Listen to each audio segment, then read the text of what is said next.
Saúdos, moi boas tardes. A OTAN derruba un mísil de Irán no espazo aéreo de Turquía e a vaga de ataques no Golfo Pérsico está disparando o prezo do petróleo. O barril de cru superou por primeira vez dende hai 4 anos os $100, mesmo chegou aos 120. As bolsas están caendo por todo o mundo. 600 empresas galegas que exportan a Oriente Próximo van ter o apoio e o seguimento da Xunta. Os sectores máis expostos son o téxtil, o automóvil e o agroalimentario. Hai 600 millóns de euros en exportacións en xogo. Hoxe cúmprese un cuarto de século sen mili. A desaparición do servizo militar obrigatorio aprobouse en España o 9 de marzo de 2001. 25 anos despois, volve á actualidade nun contexto de incerteza internacional. Deportes, o Depor perdeu na casa co Granada e escoitáronse os pitos. Foi un encontro gris na liña dos últimos partidos, sen a maxia de Jeremai e os chispazos de Soria.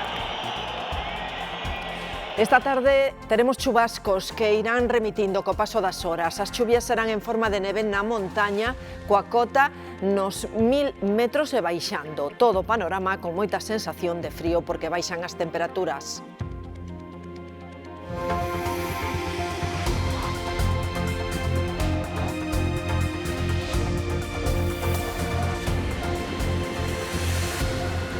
Unhas 600 empresas galegas exportan os seus produtos e servizos a Oriente Próximo. Para apoialas ante o conflito bélico na zona, o Goberno galego acaba de aprobar un paquete de medidas. Cales son as principais, Ana?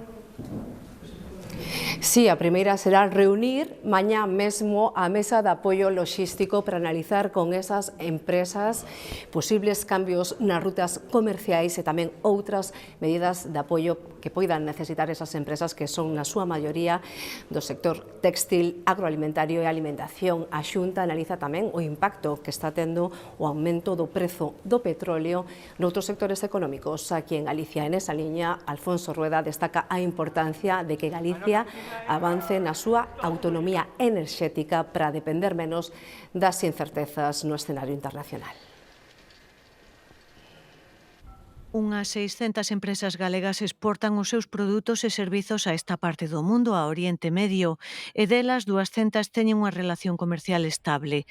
É un mercado cada vez máis relevante cun volume de negocios que supera os 600 millóns de euros. Os sectores que máis venden alí son o da automoción, o téxtil e o agroalimentario. Faremos o que este na nosa man, pero isto a ninguén se lle escapa, que depende en gran medida do que podamos facer como país. Por lo tanto, nos intentaremos darlle todo o apoio ás nosas empresas en unha situación tan complicada a nivel internacional. E ponse xa en marcha a mesa de apoio logístico con estes obxectivos. Permite, basicamente, compartir a información co tecido empresarial, analizar tamén posibles cambios nas rutas comerciais e avaliar concretas medidas de apoio que precisen as empresas se fose necesario. Israel, Emiratos Árabes e Arabia Saudita son os países da zona en conflito cos que máis comercian as empresas galegas. A incerteza rodea agora estas operacións, aínda que a Xunta destaca a fortaleza exportadora da nosa comunidade. Importantísimo que consolidamos a quinta posición no mercado exportador nacional, é dicir, xa superamos por segundo ano o País Vasco. En todo caso, o actual conflito en Oriente Medio obriga a Xunta a monitorizar a situación para acompañar as empresas que poidan verse afectadas. Actúa Galicia, actúa tamén Francia. O seu presidente Emmanuel Macron acaba de anunciar unha nova misión no Mediterráneo Oriental para abrir ese estreito polo que pasan a maior parte das mercadorías, o de Hormuz. Asegura que van despregar 8 fragatas, 2 helicópteros e o portaavións Charles de Gaulle como misión defensiva. E o contexto internacional empeora. As defensas antiaéreas da OTAN derribaron esta mañá un mísil balístico lanzado dende Irán. Os restos caeron sobre territorio turco. As autoridades de Turquía din que non provocou danos persoais. Nesta nova xornada do conflito, os ataques dende Irán causaron un incendio na maior refinería de petróleo de Bahrein. Israel xa anunciou unha nova serie de ataques a grande escala. E as bolsas caen coa incerteza, o prezo do petróleo dispárase. María Cheda, estamos nun luz negro. Pois sí, o IBEX 35, Marta de Arriba, abriu cunha caída dun 3%, agora mesmo contense nun 1,3%, pero sempre con valores negativos, como todas as bolsas do mundo, as europeas, as asiáticas, e mesmo Wall Street, que abriu as súas portas hai poucos minutos. O conflito de Oriente Medio tradúcese aquí en incerteza e en perda xusto hoxe, cun gran protagonista, o petróleo, que chegou a rozar os $120 de prezo, unha suba dun 25% e unha cifra que non viamos dende mediados do ano 2022. Sí, ese prezo do barril de cru que sube máis de $30 en 10 días. Fíxense, o venres, antes de que estoupara o conflito, 27 de febreiro estaba a $72. Hoxe situouse finalmente nos $105. Esta escalada leva o G7, o grupo de países máis industrializados, a propor unha liberación das reservas petrolíferas. Os Estados Unidos e Francia apoian a medida. María Calvo. Sí, o presidente francés Emmanuel Macron asegura que se está a estudar unha acción coordinada para liberar reservas de petróleo e frear a suba do barril de cru. Namentres, aquí en Bruxelas insisten en que o suministro enerxético en Europa está garantido, segue sendo estable. De feito, este mediodía unha voceira da Comisión aseguraba que os 27 teñen reservas de emerxencia suficientes para cubrir ata 90 días, polo que non ven un risco inmediato para o abastecemento. O que si lles preocupa é o impacto nos prezos. De feito, tamén precisamente será un dos asuntos centrais na reunión do Eurogrupo desta tarde, onde os ministros de Economía e Finanzas analizarán como esta crise de Oriente Próximo pode afectar ao crecemento e inflación na economía europea. En Portugal, o exministro socialista Antonio José Seguro xurou como novo presidente do país. Toma a remuda do conservador Rebelo de Sousa, que estivo 10 anos no cargo. O presidente saínte e o entrante fundíronse nun abrazo. Marcos Sueiro. Que tal, Marta? Non sei se o escoitades, pero neste momento o novo presidente de Portugal está chegando ao Palacio de Belén tras xurar na Asamblea e aplausos e público recibindo o que xa é novo presidente de Portugal. Se parece agora, referímonos á cerimonia que foi intensa e simbólica. A remuda na presidencia supón o inicio dun novo tempo político nun país que aspira a estabilidade e a frear a convocatoria sucesiva de eleccións, como afirmou o propio presidente. O primeiro acto formal foi o xuramento sobre un exemplar da Constitución, moi coidado, por certo, e tras o compromiso público entre os representantes dos portugueses, chegou a súa primeira mensaxe para reivindicar o imperio da lei, a cooperación entre as nacións e a estabilidade para evitar os extremismos. Entre os invitados no hemiciclo estaba o rei de España. Seguro tivo unhas palabras, por certo, para don Filipe. Sei que ambos preferimos os camiños ás fronteiras, dixo. Sinerxias que unen territorios, aproximan as persoas e transforman a veciñanza nunha relación de amizade e cooperación, dixolle o presidente de Portugal. Os actos, como dicía ao comezo da miña intervención, continúan aquí agora mesmo en Belén, pois cun xantar oficial na honra de todos os mandatarios que asistiron a esta cerimonia. Grazas, Marcos. Aquí en España entramos na recta final da campaña electoral en Castela e León e coñecemos as últimas enquisas que dan unha vitoria ao Partido Popular. A de Sigma 2 para el mundo dalles os populares con case o 36% dos votos. Terían que pactar con Vox para gobernar. O PSOE estaría preto do 30% dos apoios, o PL obtería o 4,6%. E outra enquisa de GAT3 pro xornal ABC reforza tamén a suba da dereita. PP e Vox soben en porcentaxe e en escanos. Os populares quedan preto do 35% dos votos e Vox chega ao 19,5%. Os socialistas resisten con algo máis do 28,5% dos sufraxios estimados. O PL obtería un 5,4% e tamén tería representación Soria Allá e por Ávila. Galicia vai tentar recuperar os 2,3 millóns de euros que custou recoller os pellet da costa galega no ano 2023. A Xunta recorrerá a xustiza para que o Goberno central exixa esa indemnización á armadora e poder recuperar os cartos. Chegan as primeiras axudas para manter as boticas no rural galego. Son 18.000 euros para gasto corrente ou para poder contratar persoal. As farmacias teñen que estar nunha das 29 zonas declaradas especiais por Sanidade. En A Coruña, o barrio de Xuxán contará con 264 novos pisos. A Consellería de Vivenda destina 52 millóns e vai utilizar técnicas industrializadas para poder facer a construción o máis axiña posible. E xa hai tempo que podemos seguir en tempo real a situación dos avións e dos barcos. Este mapa, por exemplo, era dos avións, este outro dos barcos. Pois agora tamén podemos seguila dos trens a través de Renfe. E o que permite ese visor tempo real longo percorrido a través dun mapa interactivo actualizado ao segundo, podemos consultar onde están todos os convois de media e longa distancia que circulan pola rede ferroviaria estatal. Saber onde está o teu tren en cada instante, consultar as paradas que xa fixo e as que lle quedan por diante e se chegará ou non con atraso.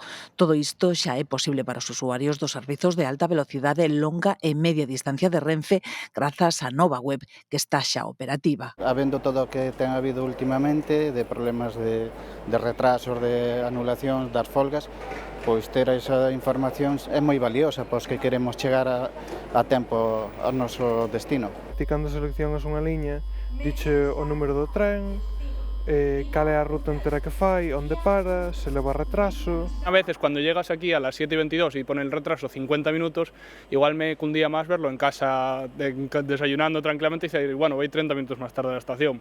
Acaba de poñerse a andar e polo de agora moitos usuarios descoñecen a súa existencia, pero entre os que sí saben dela está tendo boa acollida. Podeste planificar mellor en función do posicionamento do tren, non sei, pareceme unha boa iniciativa. Pon o número de identificación do tren, cal é a parada anterior, a próxima. Se levan retrasos trenes, planificar mellor ou outras optativas, a verdade é que sí, pareceme bastante interesante. A nova ferramenta chamase Visor Tempo Real Longo Percorrido e complementa a información que xa se achegaba dende a propia aplicación de Renfe. Me parece una buena herramienta, aunque ya se dé cierta información en la app y a través de mensajes y todo eso, me parece que es algo adicional, no hace daño ninguno. A finais deste mes, Galicia perde conexións por avión con Andalucía e co Levante español despois de que Ryanair e Volotea pechen as rutas a Valencia, Málaga e Sevilla tamén. Moitos usuarios lamentan esta baixada na oferta. Soy marino, embarco en Valencia muchas veces y me tengo que coger el vuelo a Valencia, entonces lo que me supondría es tener que ir en tren, hacer Madrid-Valencia o hacer una conexión. Moitos usuarios dos aeroportos galegos lamentan a perda de voos. Mal que desaparezcan as conexións. Volotea en Alvedro e Ryanair na Lavacolla pechan a ruta con Valencia. Pareceme que tiña que haber disponibilidade de vuelos, sí. Ainda que, bueno, antes é verdad que había moito máis de aquí de Santiago, ainda que, claro, ao haber o aeropuerto de Viga e da Coruña, divídenos nos tres aeropuertos. Ryanair tamén retiran Compostela o voo a Sevilla, aínda que neste caso a conexión segue con Vueling. A compañía irlandesa está reducindo de xeito drástico a súa oferta tamén en Asturias, Cantabria e Zaragoza. Zaragoza ya no hay vuelo a París. Hemos tenido que venir aquí para cogerlo en Santiago. No caso dos voos de Volotea perdidos en Alvedro débese a que caducan as subvencións do Concello. E se non é rentable a la empresa, que le vamos a hacer? A Barcelona, a Valencia, a París, a empresa que es esa, pero deberían ofertar servizos. Entre o 23 de abril e o 27 de maio, o tráfico aéreo en Galicia vai se ver afectado tamén polas obras da pista do Rosalía de Castro. Tampouco temos fácil para viaxar en coche, cada vez está máis caro porque a alza do petróleo repercute. Estamos a piques de superar de feito a barreira psicolóxica dos 2 euros por litro, Nuria. Sí, aquí nesta estación de servizo de Santiago de Compostela o prezo do litro de gasoil véndese a uns 15 céntimos máis caro que no caso da gasolina, está xa no euro con 79 céntimos e o que é o peor, din os analistas, que non vai parar aquí a cousa e que posiblemente en breve chegará aos 2 euros. Son prezos que non se vían dende a crise enerxética derivada da invasión de Ucraína en 2022 e que o prezo do cru segue disparado despois de acumular durante a semana pasada repuntes de máis do 30%. E por iso que hai voces que piden xa unha eliminación temporal do IBE para conseguir un abarato inmediato para todos os consumidores a hora de encher o depósito. Medidas que xa está adoptando Portugal, por exemplo. Puxo en marcha os descontos nos carburantes, Brais.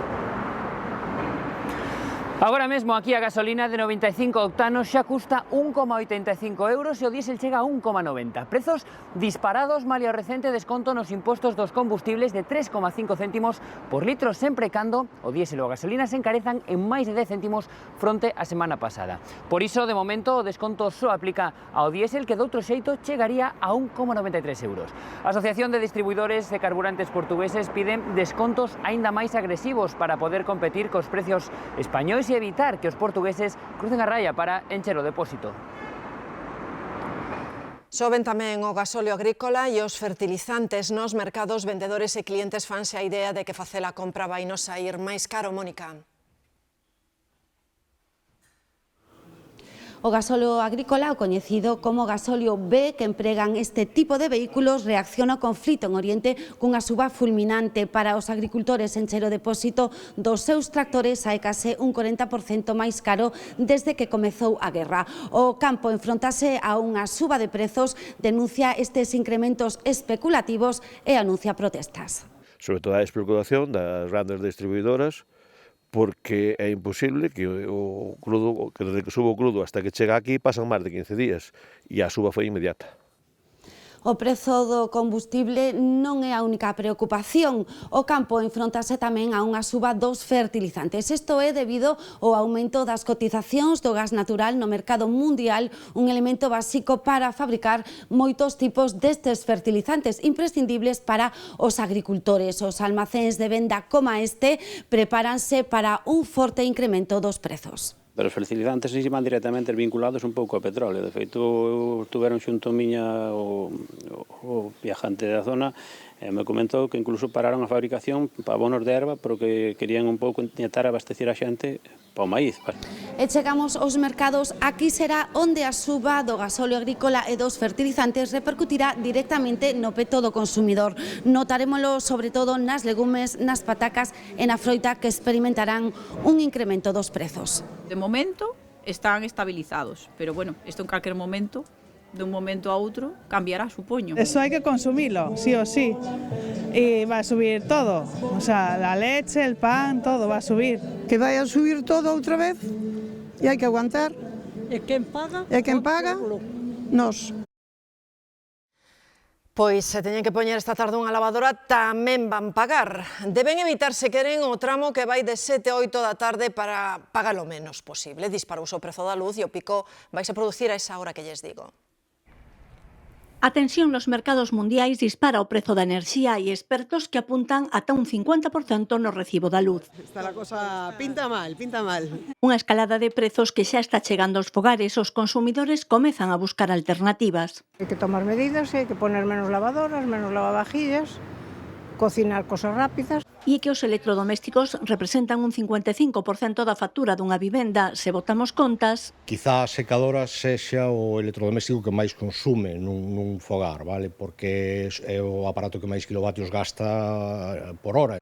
Tamén o frigorífico pola cantidade de horas de funcionamento. Desconectar os electrodomésticos cando sexa posible suma tamén no aforro de luz. É unha medida para reducir siquiera un pouquiño máis ese consumo global de toda unha casa, que é alto. O Goberno anuncia medidas para responder a esta situación de crise. Actuar en el impacto que genera, sin lugar a dudas, de pérdida de poder adquisitivo, pero en sectores, algunos de ellos que son importantes en nuestro país. O Partido Popular propón rebaixas fiscais que chegue aos petos dos fogares. Que pensemos en el ciudadano, que demos respuesta para que el ciudadano pueda llegar a final de mes en condiciones, o por lo menos amortiguado toda esta dificultad que ya cualquiera de ustedes puede estar sufriendo, por ejemplo, con el precio de la energía, ¿no? E pide que o presidente do Goberno compareza no Congreso para dar conta da situación. Dende o BNG tamén piden que se faciliten axudas para paliar as subas. Eu creo que a Xunta de Galiza debería estar arbitrando xa medidas, tamén o Goberno español, para paliar o impacto que xa está tendo a día de hoxe no encarecemento dos combustibles e do prezo da enerxía. Abrimos a páxina de sucesos en Mallorca. Os 8 homes que violaron en grupo unha muller nun hotel de Magaluf aceptaron unhas penas que suman un total de 72 anos de prisión. Recoñeceron tamén que gravaron a agresión e que a difundiron por unha aplicación de mensaxería. Os 8 acusados de violar en grupo unha muller nun hotel de Mallorca en agosto de 2023 admitiron os feitos e aceptaron penas que suman en total 72 anos e 3 meses de prisión. As partes chegaron este luns a un acordo de conformidade antes de que a Audiencia Provincial das Illas Baleares iniciase o xuízo.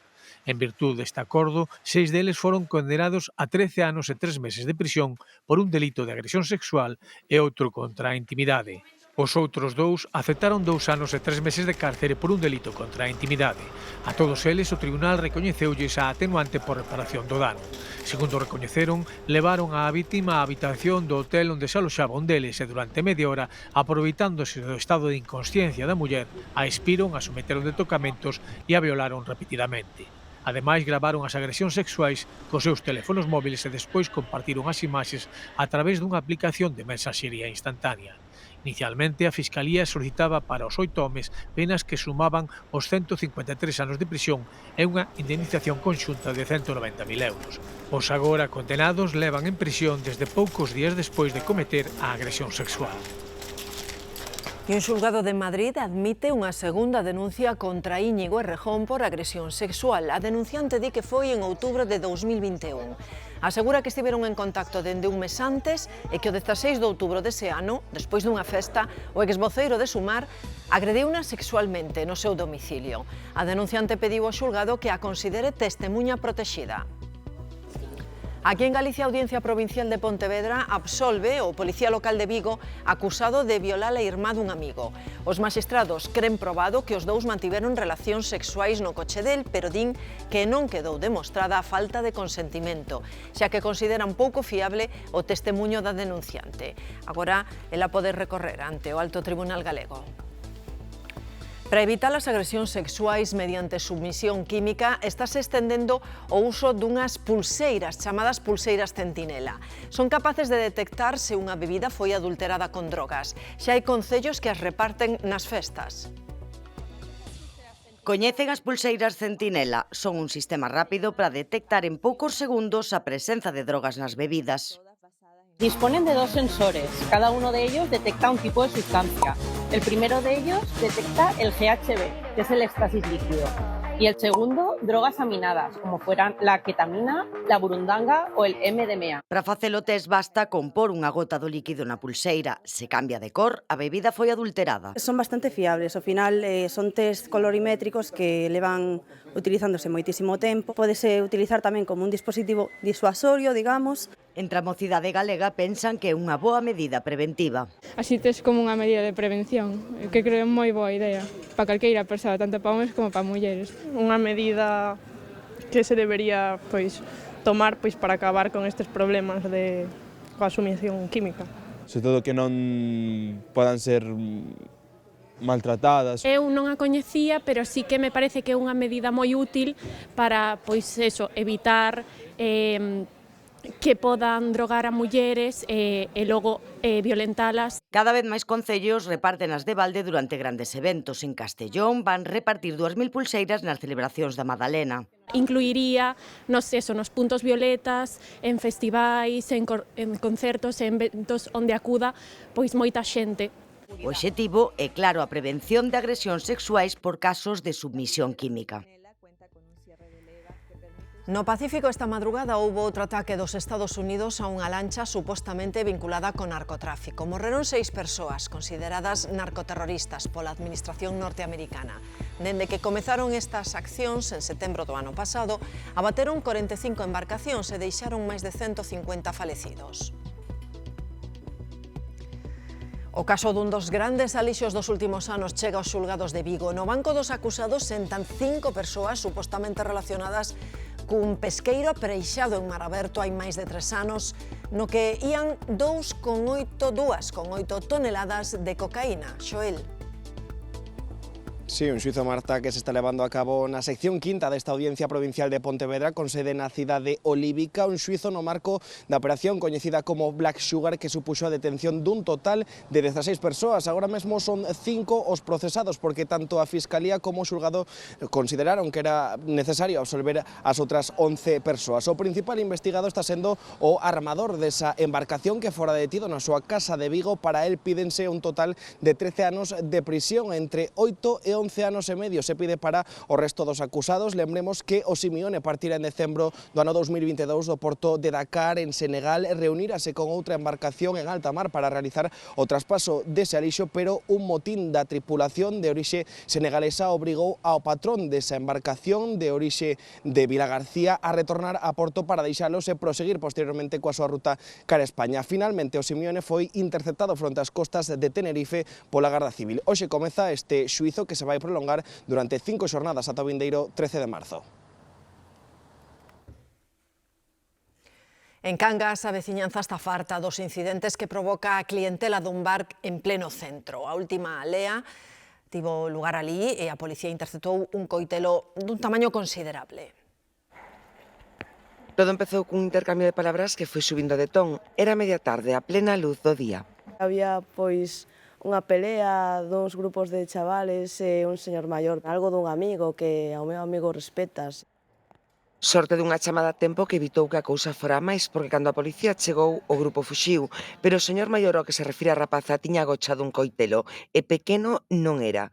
Nada que sorprenda na Rúa Real. Cara tardiña empezan con simples insultos e moitas veces van a máis. Alguén se levanta, un agarra a un, outro agarra a outro, se moven mesas, eso é bastante habitual.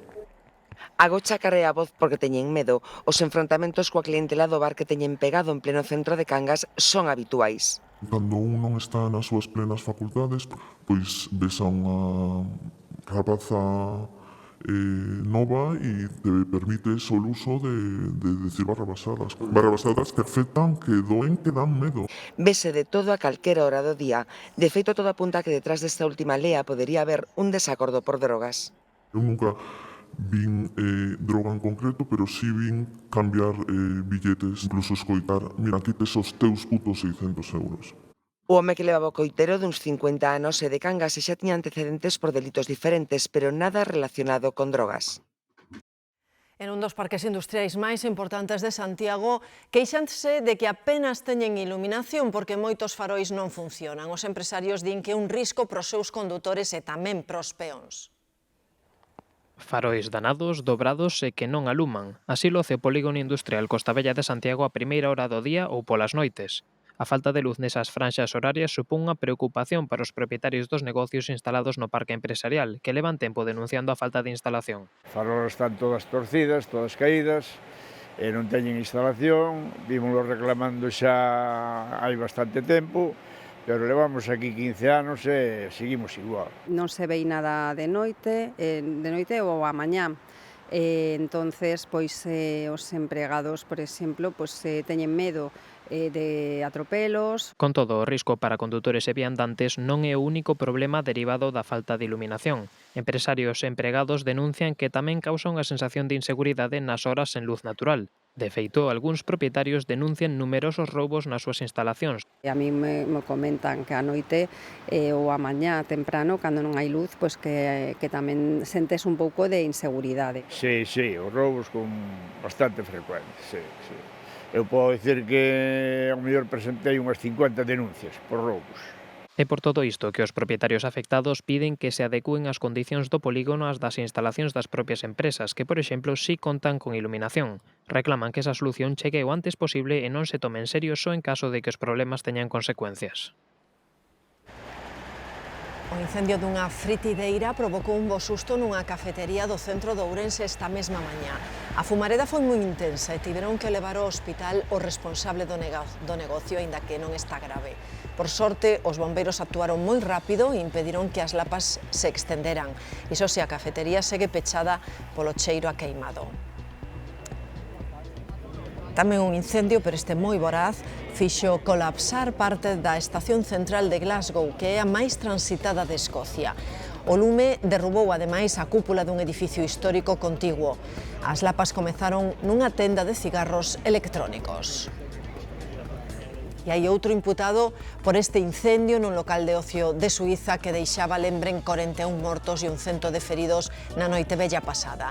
Agora tamén investigan o alcalde da localidade de Crans Montana. Terá que responder por homicidio por neglixencia, por lesións e incendio, igual que os outros 4 imputados. E atendan a como ía un repartidor polas rúas de Vilagarcía. Ía en moto por unha zona peonil, sen carnés, sen poder demostrar a súa relación laboral, ademais, coa empresa. Alejandro. Sí, pois unha boa listaxe de infraccións, Marta, dese motorista que foi interceptado mentres circulaba por esta rúa Aquilino Iglesias, unha rúa peonil, e así o indica esa sinal que poden ver agora mesmo en directo. Cando a Policía Local de Ullo Alto comprobaron que non tiña carné de conducir e que ademais levaba unha motocicleta de reparto de comida a domicilio, pero non pudo probar que tivese relación laboral coa empresa, nin tampouco que estivese dado de alta como autónomo. Ante esta situación, a Policía Local abriu dilixencias para investigar, por exemplo, unha probable irregularidade laboral.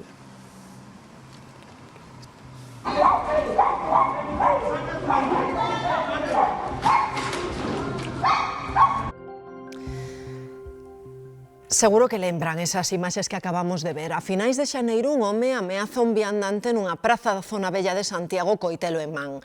Pois ben, ese home, que fora detido e posto en liberdade, volve protagonizar outro incidente semellante.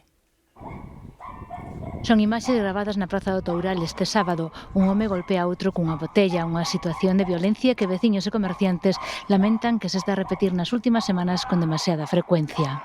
Esto lo he visto, sobre todo al mediodía y a la tarde, que es donde están ahí con las botellas. Isto levámoslo vivindo desde fai 7, 8 anos. Esta fin de semana volveron presenciar unha nova agresión protagonizada polo home que agrediu cun coitelo un mozo hai unhas semanas. Denuncian que se trata sempre da mesma persoa e que xera conflitos prácticamente a diario. Un señor que, como este, que unha semana antes saca unha navalla e persigue por esta mesma praza a un rapaz veciño, que sale de facer a súa compra no súper. Esta semana pasada rómpelle unha botella na cabeza a outro indixente.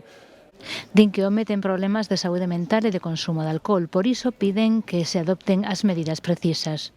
Queremos que Santiago sexa unha cidade turística, o que non se pode consentir é que haxa este tipo de incidentes. E estes señores hai que darlles o tratamento que lles correspondan. Os servicios sociais teñen que actuar, a policía ten que actuar e os xuíces e fiscais teñen que tomar medidas. O home xa foi detido noutras ocasións, pero ás poucas horas queda en liberdade, así que reclaman medidas para rematar con esta situación de inseguridade. Piden máis vixilancia policial e medidas para poñer fin a estas agresións e temen que nunha delas poida haber consecuencias máis graves. En Santander, a xuíza chama a declarar como investigada a xente da Policía Local que recibiu un aviso no que alertaban do mal estado da pasarela en que morreron finalmente 6 estudantes. Un veciño avisara ao 112 e dende emerxencias chegaron a chamar á policía. Unha vez recibido o informe final elaborado pola Policía Xudicial e a Policía Científica sobre o accidente no que faleceron 6 estudantes na pasarela costeira de Santander, a xuíza encargada do caso quere esclarecer as responsabilidades que se derivan da xestión da chamada de alerta que recibiu o 112 un día antes. Segundo a versión publicada nun medio local, un veciño chamou a emerxencias dicindo «hai unha ponte que está rota, como pase un grupo de persoas por ali, mátase». Desde o 112 alertaron á Policía Local, que asegurou que abriría unha incidencia, cousa que desde o Concello xa confirmaron o venres que non se fixo e abrironlle un expediente á persoa responsable. Ese axente terá que comparecer ademais no xulgado como imputado xunto con outras persoas relacionadas coa chamada que declararán como testemuñas. A xuíza tamén lle requeriu información tanto ao Concello de Santander como á Demarcación de Costas do Estado, que manteñen vellas discrepancias sobre as responsabilidades de mantemento desta ruta costeira. Finalmente, pues lo más probable es que todo esto se dirima en los tribunales de justicia sobre la responsabilidad. A data prevista para as primeiras comparecencias judiciais é o 27 de marzo. E continúa a busca da muller de 56 anos que caeu a un río en Asturias. Ao parecer, a muller collía auga cun caldeiro o venres pasado, esvarou e levou na corrente. Hoxe incorporaron un dron para axudar na busca, que está sendo complicada porque o río vai moi cheo. Se teñen que coller o coche para circular pola 52 que une Ourense coa Meseta, saiban que está nevando nesa zona, así que deben facelo con moita precaución. Temos imaxes en directo da cámara de EXT nun punto próximo á provincia de Zamora. Na Canda segue nevando, aínda que a calzada está completamente limpa.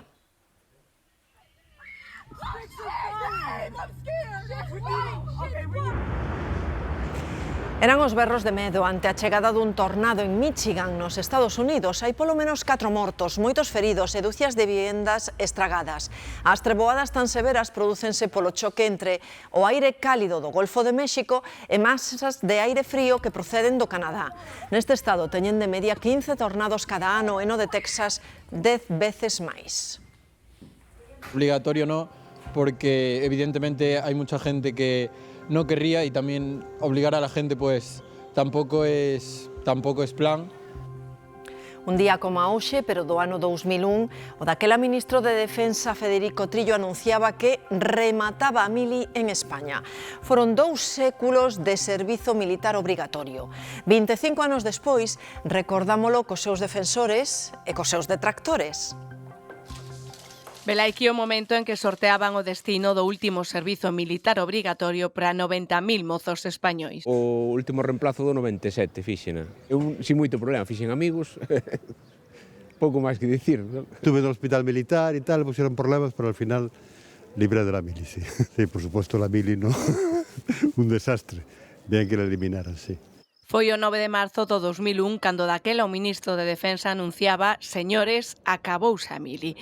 Neste momento de inestabilidade preguntamos agora aos mozos se consideran necesario o regreso dos recrutas. En caso dunha emerxencia ou que haya un conflicto global, pois pareceríame ben. Non estaría de acordo de que se implementase de maneira obligatoria. A mí me gustaría hacerla para tener una etapa de disciplina. Que sea opcional para todos y libre, que no tenga que ser algo impuesto. A supresión da mili foi unha decisión que levaba anos fraguándose polo aumento das prórrogas, a obxección de conciencia e a insumisión. Xa nos anos 80 e sobre todo nos 90 reduciuse paulatinamente a duración dende os 2 anos aos 9 meses. Fui a Almería e eché un año allí. Sin más, estuvo bien. Pasé bien, hice muchos amigos. Que debía de estar otra vez obligatoria. Pues la hice en el 91 y en León y la verdad que la experiencia no creo que sea necesaria. O sea, no tiene sentido. Remataba hai 25 anos, 2 séculos de servizo militar obrigatorio e comezaba o camiño cara a unhas forzas armadas profesionais. O mercado da segunda man vai en aumento. 3 de cada 4 persoas de entre 18 e 64 anos mercaron polo menos un produto usado no último ano, sobre todo a través das plataformas en liña. E tamén son moitos os que venden. Colocamos, fotografamos e subímolo a unha plataforma de compra-venda. Esas cousas que aínda para outras persoas poden servir, bueno, pois nada, aí as pomos.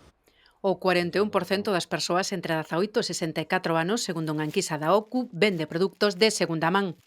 Por sacar algúns cuartos e por limpiar moitas veces o armario que lle van sobrando. Solo poñelas entre 5 e 10 euros. Que non sexa moi caro, pero tampouco moi barato, entón solen chas comprar ben. De medias ganancias rondan os 137 euros o ano, pero son moitos máis os que compran que os que vende Fano o 75%, 3 de cada 4 enquisados. Pois sí, non vendo, pero compro. Subiron un pouco os precios, pois sempre hai a segunda man. O que máis se merca, roupa, calzado ou accesorios. A mí me gusta mucho el estilo de los 90, no creo que haya todavía algo que replique ese estilo y además obviamente de los precios, ¿no? Bolsas que son caros nuevas, pero en vintage son más baratos. O gasto medio por persoa ao ano é duns 167 euros. 150 euros...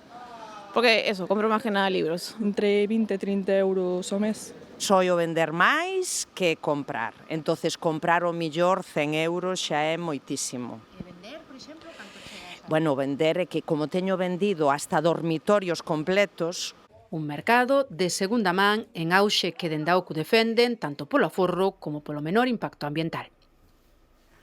Outro xeito de aforrar é mercar nas feiras de oportunidades que ademais dan visibilidade ás tendas de proximidade e dinamizan a vida dos concellos. Nos estivemos na que se celebrou esta fin de semana en Carballo.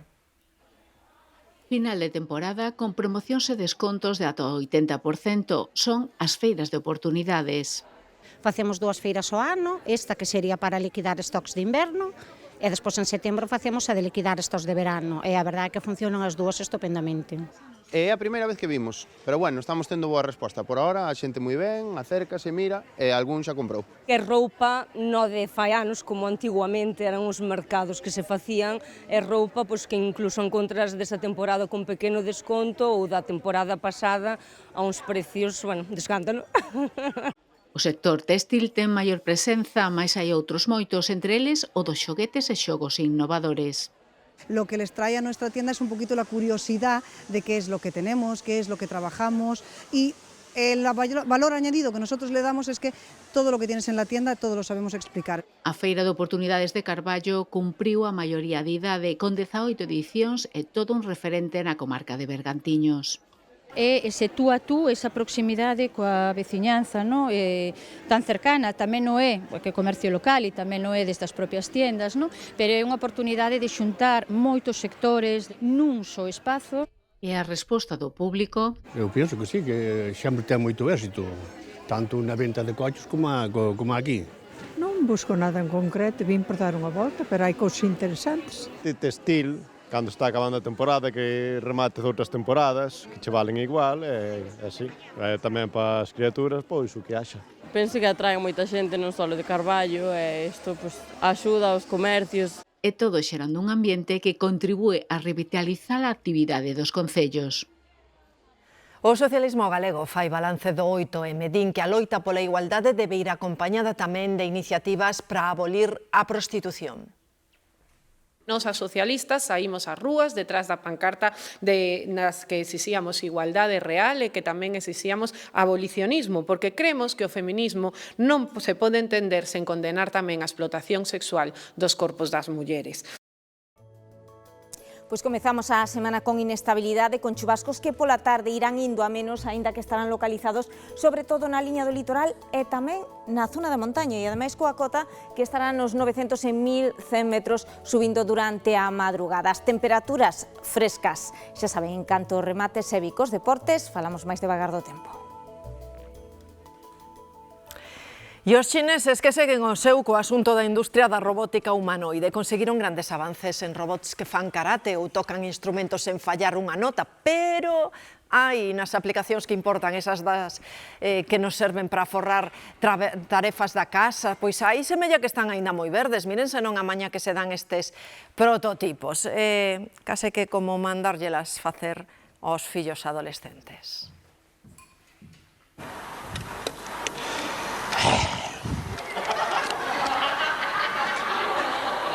¿Es el enemigo? O inefable Gila seguramente se dedicaría a outra cousa se non existira o teléfono e, como o seu caso, tantos outros. Vanse cumprir 150 anos da primeira chamada telefónica. Fíxoa un dos seus inventores, Alexander Graham Bell, o seu axudante. Apenas unha frase foi, pero foi a primeira de millóns para transmitir de todo, a pesar das distanzas. Medo, esperanza, noticias boas, malas, rancor e amor. Para celebrar ese transcendental aniversario, elixan ben a quen chaman vostedes, a quen como marcan o número. Non o demoren. Boa tarde.